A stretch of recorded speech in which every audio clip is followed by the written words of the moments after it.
But this time I was like blasted into this warm, beautiful, bright light. I was infused with love and joy and bliss, and all that other stuff just disappeared. I couldn't even remember it. I was just, well, I was with God, I was in heaven. I was amazing, but I still didn't understand what was going on. I just knew that this is where I wanted to be.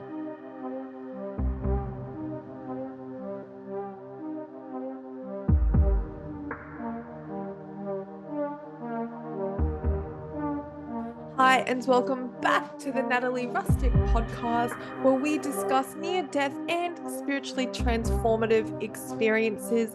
And today's guest is Kathy McDaniel, who went to heaven and hell and lives today to tell you her story. Now, if you guys can stick right through till the end, she has a very important message for you as a takeaway from this podcast today. But also, please don't forget to give this video a like, share, and subscribe, as this does help my video go quite a long way. And so without further ado, I welcome you, Kathy McDaniel. Natalie, you've asked me to come on your program and talk about my near-death experience. And from what you probably know, it's different than most ordinary people that come on. I was not one of those that was blessed with going through a tunnel and seeing a light and surrounded by angels and all of that stuff. And it's been about 23 years since all that happened, and it's taken me a very, very, very, very, very long time to find out why. I was raised as a Catholic from the time I was in the cradle, so I'm a cradle Catholic. I always went to Catholic schools, and my dad had been an atheist in the war. He was only 19 when he went to war, and his plane got shot down, and he landed upside down on the beach where they were shooting everybody. And he said, well, God, if you're out there, if you can save me, me and my family will become Catholics. And he didn't put a whole lot of faith into it, but boy, just seconds after that, some Marines ran out from the jungle and cut him out of the plane, which had caught fire, and drug him into the jungle. And even though he was badly injured, he did make it back. And boy, we all became Catholics. We were, me and my sister were little, and my mom was pregnant with my little brother. And the funny story about that too is they, been married for years, and then when they finally went to after mass one day, they went up. The priest was going to just give them a blessing and marry them. And so here's mom, 6 months pregnant, and two little kids, and there's two old ladies sitting in the second row, and they looked at each other and says, well, it's about time. So she said she thought that was pretty funny. But yeah, the whole bit, I bought the whole party line from the whole thing of us being born with original sin and how we had to be baptized, or because Jesus had to die for our sins because God was so upset with us because somebody ate an apple, and then the whole schmear. I believed it. I also believed the fact that I was told that when you die, there's heaven, purgatory, and hell. And if you do something really, really bad, like eat meat on Friday, you go straight to hell. And if you're just, an ordinary person, only Mother Teresa got a straight shot. So you probably would spend time in purgatory. Now, there was a little confusion as to what that meant, but most people understood that, you just go to purgatory, which was like hell, but you get out. And then you get your sins burned off, and then you go and be pure before God. So, as a child, that sticks with you. You're very literal. I was terrified. Anytime I went to confession every Saturday night, and my whole life practically, I did novenas, I did rosaries, because if you did those sorts of things, you got extra points, and you could get days off of your purgatory sentence. So I took all that very seriously. So flash forward, and now I'm a grown up, and I'm probably not the ideal Catholic, even though I was married and divorced 3 times, but I got annulments. I think I'm the only person in the world that's ever had 3 Catholic annulments, and I don't want that to get out. They may pull back the stops on one of their 2 of them. And I'm still trying to follow all the rules. And so when a friend of mine, very, very good friend, dear friend, who I had been engaged to for 7 years, but for reasons of having to do with work, we had to split up. But he called up and he said, I've got leukemia. I've got to go to Seattle and have treatments at a research center. There's nothing more they can do here. He was in Chicago. I was in California. And I need 2 caregivers. Could you come? And I said, well, sure. Just tell me when and where. So I went to Seattle, got us an apartment near the hospital. And he was only 53 years old. I was 52. And it was just unfathomable to me that he could be so ill. But he was one of these people that worked all the time. He loved his career. He just didn't sleep enough. He didn't eat right, all the whole bit. It caught up with him. So we thought it would be 2 or 3 months that we, go through this procedure. He had another lady there, but it turned into about 9 months. And by the end of it, she'd broken her foot. So I'm now taking care of both of them, getting him to and from the hospital. He would start bleeding in the middle of the night. We'd have to rush him over. He'd stay a couple of days. He'd come home. I was a wreck. And then he died. And I'm telling you, I was just physically, emotionally, spiritually drained. There was nothing left of me. And so I had moved from my house to be up there. So now I thought, oh, shoot, where am I? Shall I go back to the town and get a job and find a house? I mean, this was just very overwhelming. And I fell ill. I got the flu, and that went into pneumonia very quickly. It's very much like COVID. And a friend of mine I'd been dating up there, thank God, took me to a doc in the box because I called him up and I says, I can't breathe. I'm spitting blood everywhere. Please help me. So he got me down there. They couldn't find a pulse when I got in the doc in the box, but then they put me in an ambulance, took me to the hospital, revived me, and then said, you've got this ARDS, which is acute respiratory distress syndrome or lung failure. And there's about a 38% chance you'll make it because we really don't know how to treat this. This was 23 years ago. They've come a long way. I was a guinea pig. So they said the only thing we know to do is to put you into a drug-induced coma so that you settle down, you're calm, you're not gasping for breath, you'll have a ventilator. We're going to try this drug. We're going to try this procedure. We just don't want you pulling out your IVs and stuff. So we're giving you something called white amnesia, and it's going to be physically impossible for you to remember anything we do to you. You remember nothing. So I had no choice. My family had come in from all over, and they all agreed, well, we have to do this. I mean, we can't just let you die. Or 52 years old. So they put me into this coma and said, wish us luck, for all that would be said about that. But so I just went out. Well, I don't know when, but sometime I woke up and it was pitch black. There was no sound. I had no idea where I was or what was going on. And didn't know if I was standing or sitting. So I was afraid to move. I thought, okay, I'll just hang out and see what happens. And it was quite a while, but then after a bit, I started seeing like a reddish glow. And in my mind, I thought maybe the sun was coming up, okay, good, I'll find out where I am. But it got brighter as a glow, but then it got foggy. And then it got too hot, just too warm, and it smelled horrible in there. And I thought, what is going on? Then I started hearing shrieking and then moaning. And I was getting really nervous. And all of a sudden, out of this fog, this horrible voice just boomed at me. Do you know where you are? I could only come up with one thing. And I said, hell? And this voice just boomed back with a really evil laugh. One of those woo-ah things. Well, I was totally freaked. I just turned away from the voice and I ran into the darkness. I didn't care if I fell in a hole or ran in a wall. I had to get out of there. And I waited because it was dark. I never knew I was dead.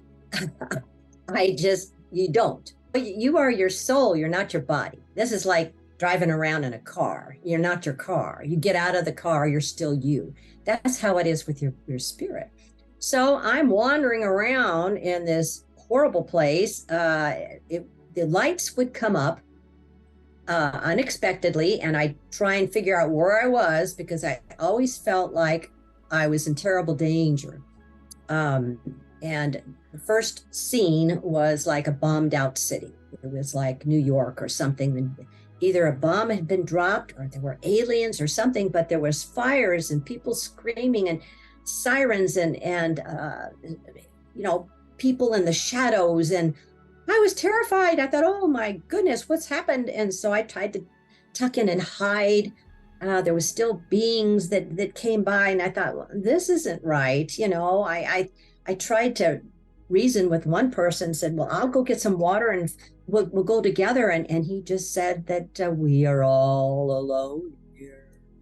And I thought, oh, this isn't going to be helpful. So I ran at one point, because there was like, I don't know, it was like aliens something or others were coming, and I could hear the clanking metal scraping and getting closer. And I thought, I've got to get out of here. So I did run. I tried to get over a fence, and I fell. And as I fell, everything turned black. And then the lights would come up and I'd be somewhere else. I learned to call these segments. They were like being in a play where the lights went out and the scene was changed and the actors were changed, and then you came up, but I didn't know the script. I didn't know if this was real or if this was, I didn't know. I just knew I had to keep going. When one of the lights came up, I got a little bit more concerned, because it wasn't just people. This time there was a big demon standing in front of me, and there's no other word for it. It would be like a really mean Yeti, Bigfoot, big thing that was talking perfect English. I thought that was strange. But he said, I flinched, because I thought, this isn't good. And he said, do you want to get out of here? And I said, yes, I do. And he says, well, I can make that happen. And I thought, okay, I don't care how crazy this is. I'll grasp at any straw.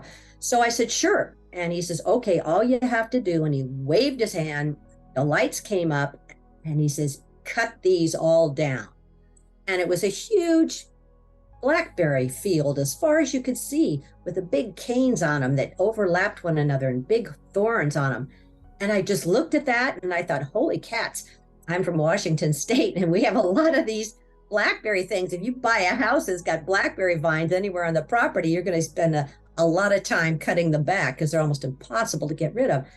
And I thought, oh, this isn't possible. But I thought, I got nowhere else to be. I will take this. So I said, sure. So he hands me some kindergarten scissors, like you give little kids to cut paper. And I thought, okay, that's not funny. And he just starts laughing. He thought that was hilarious. And I thought, well, you son of a gun. I'm a survivor. I got nothing else to do. So I leaned down, got all scratched up, and I start cutting and gnawing on these vines. And I finally got one cut, and I went to put it behind me. And when I turned back around, it grew back all the way back. So I looked up at this companion of mine, and he just stared at him, and he was laughing. And I thought, okay, I'm not giving up. He says, just despair. You're never getting out of here. You're just going, this is always going to be, you're never getting out. And I thought, no, I don't tell me that, because I don't believe you. And as long as I've got a breath, I thought I was still alive, I'm going to keep fighting you. So I started cutting again, and the lights went out. And then the lights would come up. And it seemed, people ask me, how long were you there? There's no time on the other side. It's just an eternal now. There's no clocks. There's no sunrise. There's no stars. So you have no idea how much time is passing. It could be a long time. It could be 5 minutes. You just have no frame of reference. And things keep happening. So it's moving somewhere. There was this road that I kept. And sometimes when the lights came up, I was standing on the road.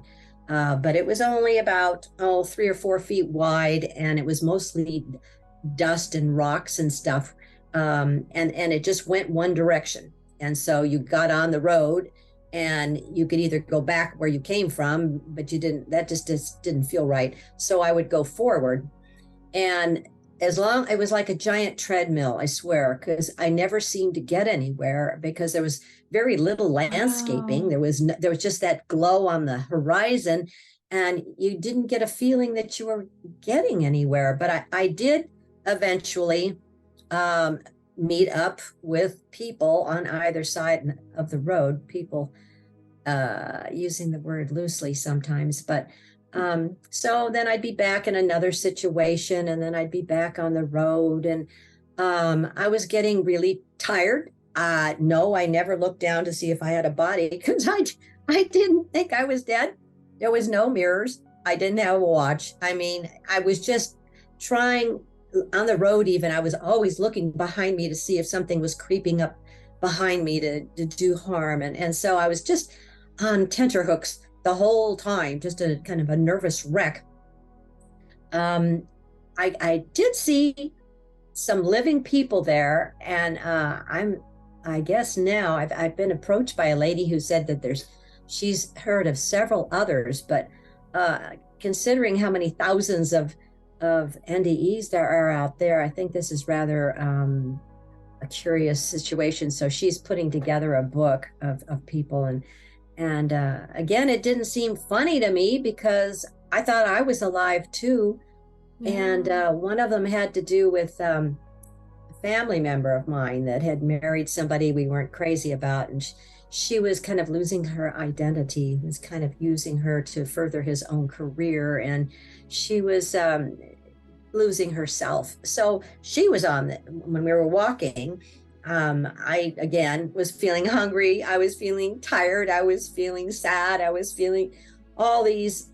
I was starting to think, well, maybe I won't get out of here. I'm not going to give up, but things are looking kind of bad. And so I smelled something really, really wonderful at cooking, and I thought, oh my gosh, I'm so hungry. And when I looked down the road, I saw all these tables lined up with beautiful food on them and overflowing and nice dishes and china and napkins, and a party was going to happen. And I thought, this is weird, but I'm going for it. So when I got there, it was my, a relative of mine. We're really close. And I thought, oh, thank heavens, just give me a little plate of, I don't care what you put on it, and just a cup of water, and I'll be fine. And she just looked at me and said, this is for the important people. And I thought, what? I thought I was important to you, but I guess not. And she just turned her back on me. And I was just heartbroken. And I thought, oh no, this is really bad. It's one thing to be, picked on by demons and other awful characters, but this hurt. So I got back on the road, and I kept walking and walking and walking, and then it got even worse. I think that's what happened. It just got worse and worse, and I was starting to get kind of bummed out, and I ran into a group of what I can only call zombie people that were just walking on the road. They were just kind of limping and walking around. And I thought, oh my gosh, I've got to go through this mob. There's probably 20, 25 of them to get to the other side of the road, because you can't just tear off and go nowhere. So I thought, well, if I maybe put my eyes down and kind of shuffle a little bit, maybe they won't notice, and I'll get through the other side of the road. But when I got in the middle, they all froze, and they knew something was there that was going to be fun. And it was a very unpleasant experience. I was beat up and molested and all kinds of things. And when they finally walked off, they left some nasty parting words. And I thought, I was getting kind of depressed. I thought, this I don't know how much more of this I can take. And then this horrible demon kind of lady said, you're with us. And drug me off with a bunch of other ladies and who was in bad shape as I was. And we went from that experience into cold as hell situation where it was just snowing and blowing, and we're just walking and walking and walking and walking single file to this unbeknownst place, and snow up to our chests. It was just really awful. And finally she said, well, there's a rundown shack. She says, okay, we're going to go in here. And there was no insulation and it was freezing and we were sitting on the floor. And she says, well, now we'll wait for customers. And we didn't think that was probably going to be too pleasant. And I don't know, I was getting really down, but I thought, I'm not giving up. I'm just not. And I said to this demon lady, I said, you know, I've been here a long time and it seems like a particularly rancid day. What is going on? And she says, well, it's Christmas on Earth. That's always the worst day in hell. Wow. And I thought, hell? And it dawned on me. I thought, oh, how did this happen to me?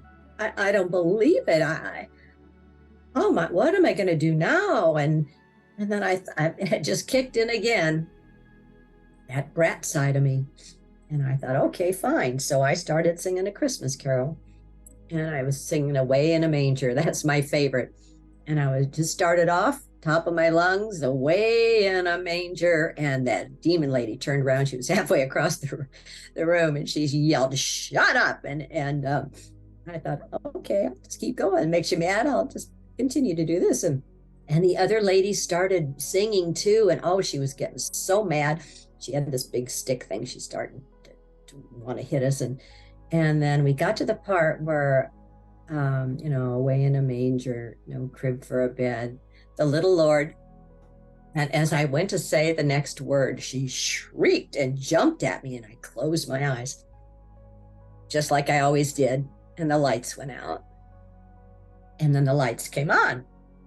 But this time, I was like blasted into this warm, beautiful, bright light. I was infused with love and joy and bliss, and all that other stuff just disappeared. I couldn't even remember it. I was just, I was with God, I was in heaven. I was amazing, but I still didn't understand what was going on. I just knew that this is where I wanted to be, and I looked up through the light, and it was starting to kind of make us, I don't know, look kind of like a huge cathedral or something. And I remember seeing this big table with a big open book about halfway. And I thought, I was looking at something in that book, and I said, no, that's going to be too difficult. I want to stay here. And then I thought, my friend was there, the one that had died the month before, my best friend. And he looked wonderful. He didn't look like he had leukemia anymore. He just looked younger, and his hair wasn't gray. It was brown, and he had a sweater I gave him, for a present. I can't remember if it was Christmas or his birthday, but I thought, wait a minute, what is going on? And he's got this big grin on his face, like he's, knows a secret and he's not going to tell me. Mm-hmm. And I thought, oh, he's smiling. He heard what I said, but I just said that in my head. How did he? And it's dawning on me. And I says, oh, he doesn't know he's dead. How funny. Now he's really laughing. And I thought, wait a minute, if he's dead, I'm dead. Hallelujah. I mean, this is fantastic. I'm so excited, and I'm jumping around, and I said, why are we just standing here? He was standing like in front of a door. I said, let's go. I want to go see stuff. Come on, there's angels and rainbows, and come on, And he got a little closer, but not so close as I could touch him. And he says, now, Mary Kay, you've got too much left to do. Wow. I thought, they're throwing me out, and this is not okay. Now, I just said, no, I'm not going. And he just smiled, and boom. I did find myself like in this little meadow thing with a stream, and I think I was in timeout. Everybody knew how mad I was. And I walked down this stream, and I met a couple of people who were kind of helping me get back. And then the lights went out and the lights came up, and now the lights are too bright. There's people yelling. I don't know who they are. I'm thinking, crap, I'm back in hell again. And it's my family, and they're so glad to see me. And it's dawning on me, my daughter sits down next to me and says, "Oh, Mom, you've been so sick. We almost lost you. We didn't think you were going to come back. And, we're so glad you're here. And we sent this prayer chain around the world. We saved you. We brought you back."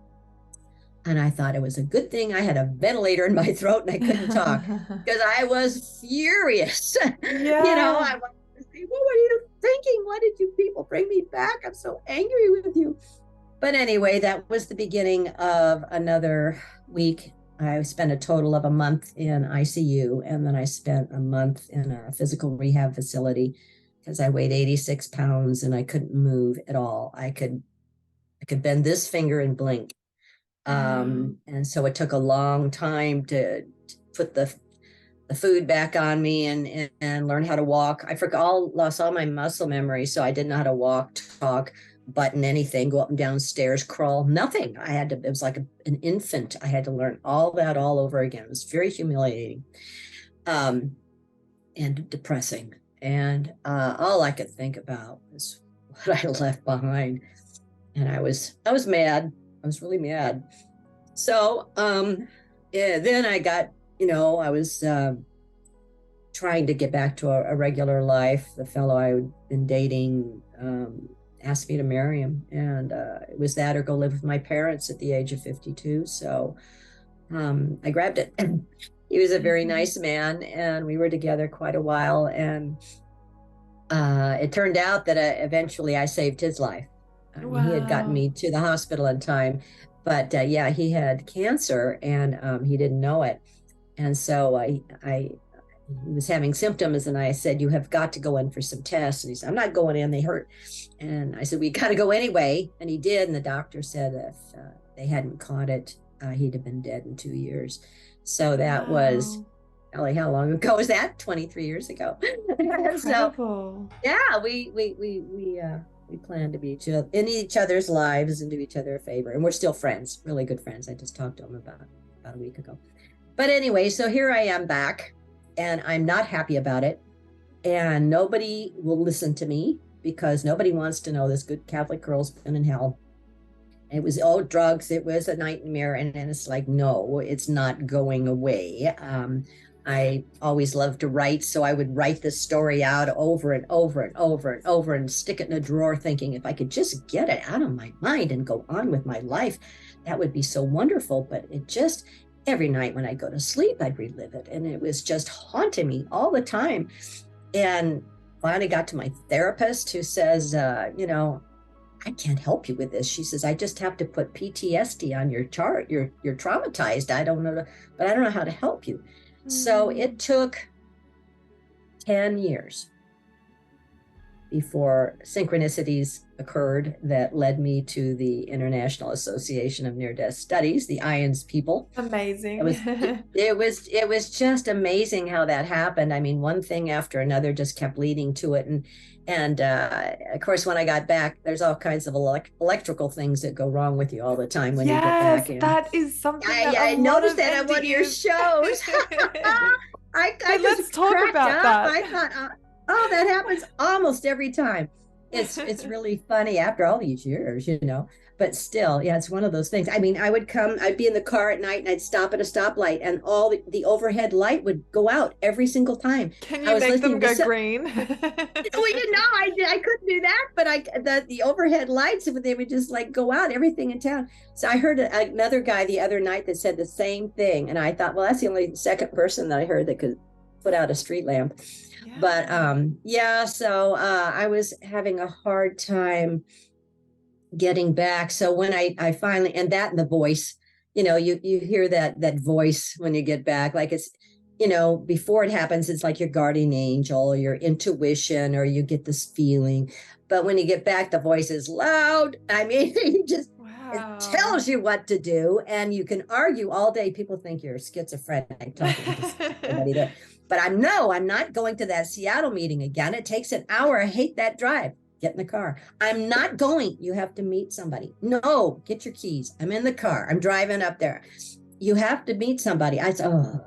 So I got up there. I didn't know anything about them. I'm sitting in this huge auditorium, and Eben Alexander is going to be the speaker. Well, amazing. I didn't know him from a hole in the ground, but he was kind of good looking. I was watching him over there in the corner. I thought, I won't be all bad, So there's all these people there. And I thought, well, I'm not going to make it easy for this person to meet me. So I sat on the edge. I got there early. So it was like 10 chairs in front of me, 10 in back, 10 to the side, nobody around me. And I kept my eyes down on the flyer. And about 5 minutes after I was there, I can see out of the corner of my eye this person walking down the outside, 10 chairs down. And all of a sudden they stop like they're listening to something, and they just back up the 3 rows. They turn and walk all the way down the 10, 13 chairs and sat right next to me. And I thought, what the heck? And about halfway through, I was listening to Eben. Of course, I was all excited and everything, because, oh my God, I hadn't heard anybody tell about anything like what had happened to me. And I turned to this girl next to me, and I was so excited. And I says, I was supposed to meet you today. She goes, yeah, I know. And I said, you know?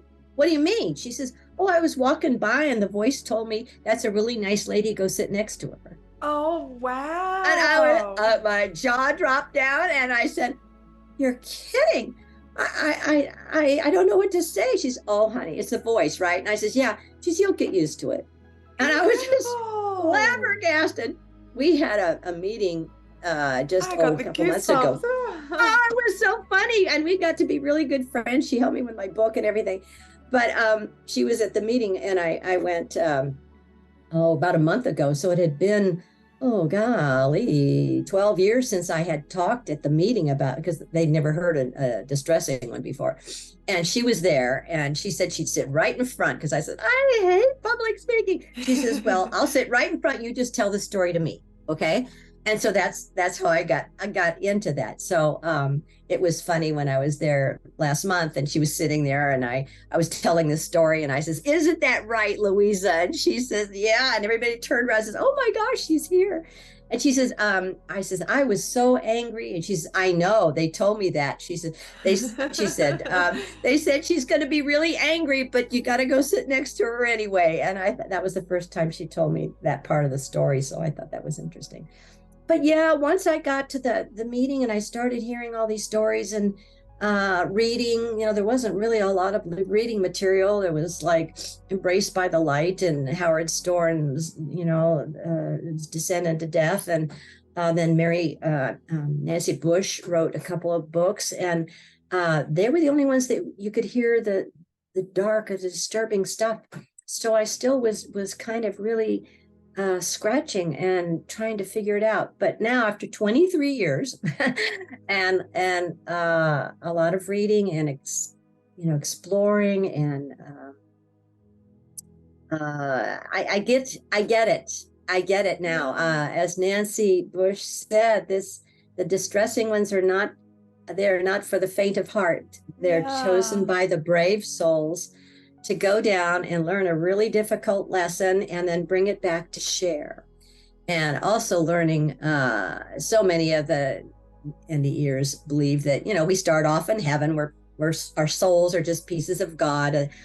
Heaven is our home, and we start and finish reincarnating, going back and forth there. And so we choose our lives and what the things that we want to learn on the planet Earth, which is, from all I can understand, is the densest, darkest, hardest place to be. It's not for it's not for the faint of heart here either. Anybody that comes here on Earth. That's right. And it's dog eat dog, and we're learning stuff, man. And we're kicking shit and stirring things up, and it's just really for the brave souls. And once I understood that part of it, that I planned all these things that happened in my life that I thought were so disastrous, that I blamed on God. God, why do you keep doing this to me? And he's just shaking his head. She doesn't get it yet. So now when things like that happen, I think, okay, I plan this. I don't know what I was thinking, but I plan this, and there's something I need to learn, or else I'm going to have to come back and do it again. So I'm going to pay attention. And that makes me not ever feel like a victim anymore. That is huge. Yeah. If people can understand that you're not a victim of society or this or that, you chose it. Yeah. You wanted to learn something. Blame yourself. And it's not quite that easy, but once I grasped that, it changed my whole existence. Yeah. That and understanding that my religion, there was a lot of bad theology there. Religion is man-made. Spirituality is what happens naturally between us and God and each other. Yes. And there's just nobody that can tell us that God is not all loving and all forgiving, because that's the way it is. And God doesn't condemn anybody. He doesn't send anybody to hell. The reason I went to hell is that I believed it. Yeah. I planned on it. I totally believed I would be here. So I manifested my own hell. I took all the terrible things that happened in my life and I made them a little bit worse, and I made segments out of them. And that's what I got, what I expected. So now I'm here to tell people, skip the trip, because God's not going to condemn you. And I don't care if your culture or your religious, people that you admire, or whoever tells you that God's going to condemn you or judge you. It's bullshit. It's not true. And I feel so sorry for people like me that bought that hook, line, and sinker and had to suffer. So no, God, no. There's a life review. I wasn't there long enough to get one. I think they just want to get rid of me. I was so angry. But there's a life review, and we get to see every single thing we did in our life. And it's not about judgment. It's about, how did you do? How did I do? How did I do? It was a test. And I want to see how I did in this. So sometimes, hit it out of the park there. Over here, not so good. I could have done better there. Yeah. And then they flip that whole thing around, and you get to feel how it felt to interact with you every second of your life. So when you're this kind, loving friend that's there for somebody, you get to feel that comfort and joy. And if you're somebody in traffic who is just taking the last parking space, that lady had her blinker on, you get to feel her frustration, her anger, her disappointment. So that's the only judgment is the wrong word. It's kind of like a karma, action, reaction, this occurrence causes this, and it's not from God. And, I'm a little upset, and I'm going to say something on this show because when I was watching some of your programs earlier, and then I was kind of going around to different ones, there was this one program that came on, and I didn't write it down, but it was a very religious group. You could tell everything the guy said was a Bible verse that came out of his mouth. And he was talking about this judgmental God that came before him and I thought, that's a lie. I have never, ever, ever heard anybody that's been on the other side say anything about judgment. And I'm going to add to this, because as a host for near-death experiences, I do listen to a lot. And so I can discern who I'm listening to. And I don't want to say this, but I feel like it needs to be said. You can pick out the ones who aren't being fully honest. And so that's something that needs to be talked about. And so I actually appreciate you bringing this up. I thought this maybe not the place to do it, but I was so mad. I mean, it's like the religions I know religions are going down in popularity. And I think maybe this is one way some of them might be fighting back. They're losing people. They're losing people. Warfare. Yeah, but I thought how pathetic that was. Good. You keep talking about that too. Then we need to kind of let people know that's kind of creeping in. Yeah, because I really do believe, and from hearing all these near-death experiences, it is just incredible just how many similarities there are. There's the void everyone goes to. There's the bright light, the telepathy, the no words needed. There's just the life reviews, the tunnels. it just cannot be that there's some sort of fake, this was a dream, it was medication, it was the brain losing oxygen. There's just no way. There's no way. Now there's like 1 in 10 people all over the world. So there's like billions of people. And like you say, we don't speak the same language. Some of them have never read a book about it. They've never seen a podcast. Yeah. How do they come up with this stuff? It's true. That's the only thing there is to it.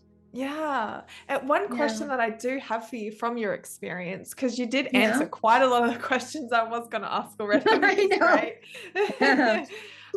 I believe you've done a few podcasts, so you kind of know exactly what you're doing. Almost 100. Yeah, that's amazing. Mm-hmm. So what I wanted to ask is, when you left your body, you didn't know at all that you were dead. Did you ever think like, where am I? Or the zombie people or the demon-like beings, you didn't even think that you were possibly in hell at all? No. And with a coma, there's no trauma. You don't like get smushed or you have a heart attack or something. But in a coma, your soul can get kind of loosey-goosey and it can wander off. I get bored or something. I don't know, but that happens a lot to people in comas. So they discern now that that's legitimate, that you your total brain has been shut down. You can't breathe by yourself. You're laying there waiting to die. So that's quote near death. No, but I didn't. I just didn't. Not till that lady said that at the very end did I I watched Twilight Zone as a kid, Yeah. Twilight Zone, it was the other, there was a couple of them like that. I loved those shows. And those people never, really realized they were someplace else either till they got back. Yeah. And the feeling of being back in your body, that's another one that really fascinates me, is when you're out of your body, do you have a sense of freedom? Do you feel this all expansive feeling? And then when you get back, does it ever feel like you've been stuffed in a shoebox, so to speak? Or is that a thing? Yeah, well, I couldn't move and I couldn't feel anything. So here I've gone from, and all of a sudden, literally, I could, if they held up my hand, I could do the finger and I could blink. And talk about, that's the epitome of being in a box when you can't talk, you can't breathe, you can't move. Yeah. And I'm claustrophobic, man. That was ugly. Oh, it was ugly. It really was. It was so awful. And in the book, it describes being in the hospital and how to get out. My insurance wasn't going to pay for it. And they were going to send me to a convalescent hospital where they said, she'll die because I can't do anything. I had to go to rehab. Yeah. And I was begging this insurance lady. I said, geez, all my life I've been productive. I had my own company. I used to be a property manager. I helped, people that were on low income find housing. I says, I do good in this world. You can't just write me off. You've got to give me a chance, So they gave me 4 weeks. And every week, all my doctors had to get together and they had set a parameter of things that I had to accomplish every week. And if I didn't, they'd kick me out. So I had to really work my ass off. Literally, there wasn't much of my ass left, actually. It was just, and I think it's almost going from one hell to another. Yeah. And they said, you've got to gain weight. You've got to gain weight. Well, my stomach was just non-existent. And so here I was there in this rehab place with almost all these people had diabetes and they'd had strokes and all that stuff. And they're all overweight and they opened up their dinner plate and they got 4 carrots and and a cracker or something. And I'd open mine up and it'd be 2 mounds of mashed potatoes and gravy and chicken. And I thought, it just made me sick to my stomach to look at it. I could have sold those meals for a fortune, but every part of that, coming back and gaining 1 pound at a time from 86, I had to get to 100 before they let me out. And the poor nurse felt so sorry for me. I got stuck at 99 and I'd been in that rehab for a month. I still had the nasal thing, the thing in my neck and all that stuff. So she stepped on the scale and just inched it up to 100 and she wrote it down. You made it. And I said, amazing. And I looked around and her foot was on the scale. So, it was tough. It was tough. And here you are today, and I'm so thankful that you're here to share your story. How You incredible know is what? that? I have just getting over my fourth case of pneumonia this year. Oh, wow. I've got a lot of scarring in my lungs and stuff, and that's so dangerous for me to have. And Mm. every time I get that, I think, maybe I get to go home now. Yeah, I was going to say round two. Pretty exciting.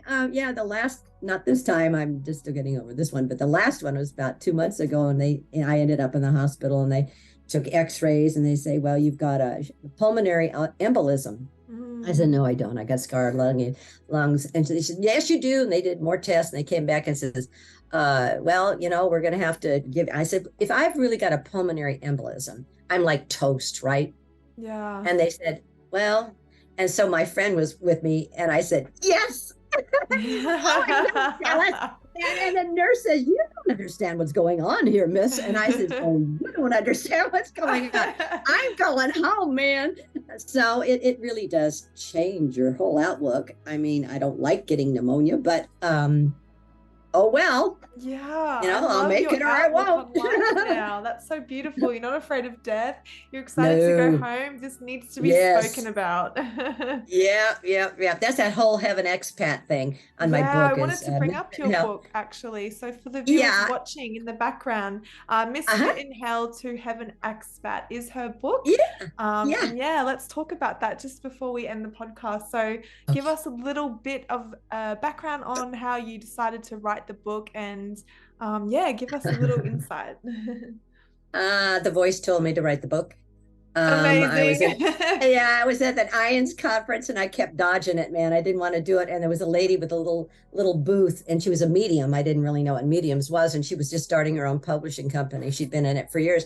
And just before when I went by her booth, I'd always just turn my head. And so when everybody was getting ready to leave, she was packing up everything, and she saw me coming, and she stepped in front, and she said, "They said you need to write a book." Wow. And she handed me her card, and I thought, oh, I'm busted, man. So, and then COVID hit. So I was stuck in the house for 2 years. So I wrote the book. So you had no choice but to write the book. No, when they want you to do something, you better do it. I mean, you can run, but you can't hide. Right. So I was glad to get that done. And I didn't know what to do for a title. And of course, Misfit in Hell came up because I was always bugging them. And then Heaven Expat is because my friend Pat, who was the main love interest in the one I saw in heaven, he was an expat because he lived in California. His company sent him to India one time and another time to China. And you're an expat when you're in another country because you live in one country, you work in another country, and then you come home. We all start off in heaven. We come down on earth, we do our work, we're expats, and then we go home. So that's where that comes from. That's beautiful. I'm very excited to read your book, and to the viewers watching, I will link below in the description box where you can find her book. I appreciate you again for sharing your story. It was absolutely incredible, unlike any I've ever heard before, but also very similar to a lot that I've heard. Thanks, Natalie. Yeah, and I would like to ask if you could leave the viewers with a positive note before we end the podcast. Yes. It took me very, very many years to really kind of let go of this going to hell thing ever again. And so I asked God, could you give me some positive things? I don't like the thou shalt nots. Could you give me something easy that I can remember? And so it came in 2 words at a time over a couple of months. It was be loving and kind, merciful, forgiving, encouraging, grateful, non-judgmental, and useful. So that's what I start my day off with. Please help me to be. And if you can't remember all of that, it's loving and kind. Beautiful. And that's how I spend a lot of my time since listening to these near-death experiences. I do this on a daily basis. So that is so powerful. And I appreciate you for sharing this message with us today. Thank you.